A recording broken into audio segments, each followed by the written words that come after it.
ଆଗକୁ 2024 ନିର୍ବାଚନ ବର୍ତ୍ତମାନ ନାମାଙ୍କନ ପତ୍ର ଦାଖଲ ପ୍ରକ୍ରିୟା ପ୍ରାୟ ସବୁଦିନ ଲାଗି ରହିଛି। ଏହି ଅବସରରେ ବହୁ ସମର୍ଥକଙ୍କ ସହ ସୁନ୍ଦରଗଡ଼ ଲୋକସଭା ସାଂସଦ ଶ୍ରୀ ଜୁଏଲ ଓରାମ ସୁନ୍ଦରଗଡ଼ ଜିଲ୍ଲାପାଳଙ୍କ ପାଖରେ ନାମାଙ୍କନ ପତ୍ର ଦାଖଲ କରିଥିବା ବେଳେ ସୁନ୍ଦରଗଡ଼ ବିଧାୟିକା ପ୍ରାର୍ଥିନୀ ଶ୍ରୀମତୀ କୁସୁମ ଟେଟେ ଅତିରିକ୍ତ ଜିଲ୍ଲାପାଳଙ୍କ ପାଖରେ ନାମାଙ୍କନ ପତ୍ର ଦାଖଲ କଲେ। ତଳସରା ବିଧାୟକ ପ୍ରାର୍ଥୀ ଶ୍ରୀ ଭବାନୀ ଶଙ୍କର ଭୋଇ उपजिलापालଙ୍କ ପାଖରେ ନାମାଙ୍କନ ପତ୍ର ଦାଖଲ କଲେ। ରାଜଗାଙ୍ଗପୁର ବିଧାୟକ ପ୍ରାର୍ଥୀ ଶ୍ରୀ ନରସିଂହ ମିଞ୍ଜ ରାଜସ୍ୱ ଅତିରିକ୍ତ ଜିଲ୍ଲା ମାଜିଷ୍ଟ୍ରେଟଙ୍କ ପାଖରେ ନାମାଙ୍କନ ପତ୍ର ଦାଖଲ କଲେ। ଏହି ନାମାଙ୍କନ ପତ୍ର ଦାଖଲ ଶୋଭାଯାତ୍ରାରେ ସମସ୍ତ ପ୍ରାର୍ଥୀଙ୍କ ହଜାର ହଜାର ସଂଖ୍ୟା ସମର୍ଥକମାନେ ବାଜା ବଜାଇ ନାଚ ନାଚି ପାଛୋଟି ଆଣିଥିଲେ। ଅବଶ୍ୟ ଏହି ଶୋଭାଯାତ୍ରାରେ ରାଉରକେଲା ବିଜେପି ଦଳର ହେଭି ୱେଟ୍ ନେତା ଶ୍ରୀ ଦିଲ୍ଲୀପ ରାୟ ସମେତ ଦୁର୍ଗା ତନ୍ତୀ ଶଙ୍କର ଓରାମ ସହ ବହୁ ପୁରୁଖା କର୍ମୀମାନେ ଯୋଗ ଦେଇଥିଲେ। ଆଜି ମୁଁ भारतीय जनता पार्टी तरफ एमएलए प्रार्थनी हिसाब रे नॉमिनेशन फाइल कली आम एडीएम महाशय पाखरे। आज बहुत आमर जन समागम होइथिला। सुंदरगढ़वासी समस्ते निज स्वेच्छारे समर्थन करने आसीथिले, आशीर्वाद करने आसीथिले।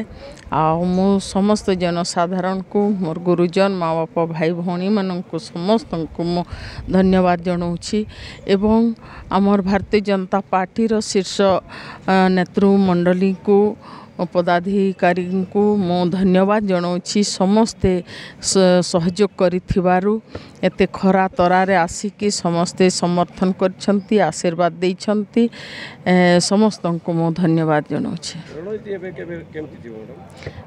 रणनीति तो आमर सबुदिन चली सर। आगामी दिन में से भलिया रणनीति रहिबो।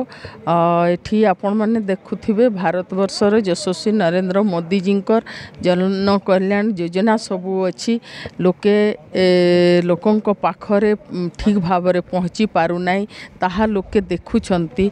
एठी ओडिशा रे 25 वर्ष धरी गोटे नवीन सरकार गादी रे थिला बेलकु भारत सरकार प्रधानमंत्री नरेंद्र मोदी जी 10 वर्ष हेलानी तांकर जहाँ भी जन कल्याण अच्छी ताकू पठौथिला बेलकु ओडिशा रे पहुँची पारुना जनसाधारण पाखरे ताहा लोके विश्वास करुछंती। एवं आगामी दिन रे सरकार चेंज करिवार मोड रे अछंती एवं डबल सरकार डबल इंजिन रो सरकार डबल सुविधा पाइबा पई लोक मनोनीत करछंती। धन्यवाद।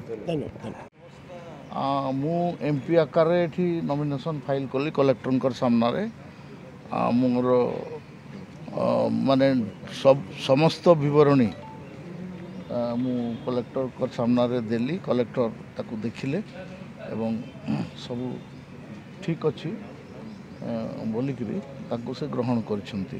4 तारीख दिन 11 स्क्रूटनी हम से दिन फिर आम हाजर हबू। निर्वाचन प्रचार गोटे रकम आज आरंभ हो गला।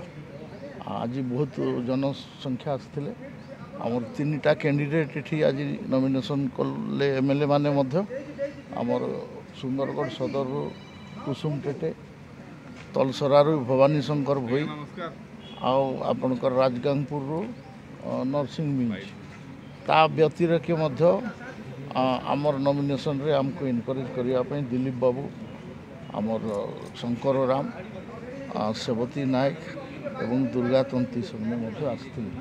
आसंता काली बणई रे आमे नॉमिनेशन करूँ जोटा सेवती नायक आमर 3टा सब डिविजन 3टा डिस्ट्रिक्ट आ सेटअप अनुसार आम 29 तारीख दिन से राउरकेला पानपत सब डिविजन राउरकेला निर्वाचन मंडली माने बीरमित्रपुर निर्वाचन मंडली और रघुनाथपाली करूँ। आज ये कलु से दिन भी आपण मैंने देखी प्रबल जन समागम थिला।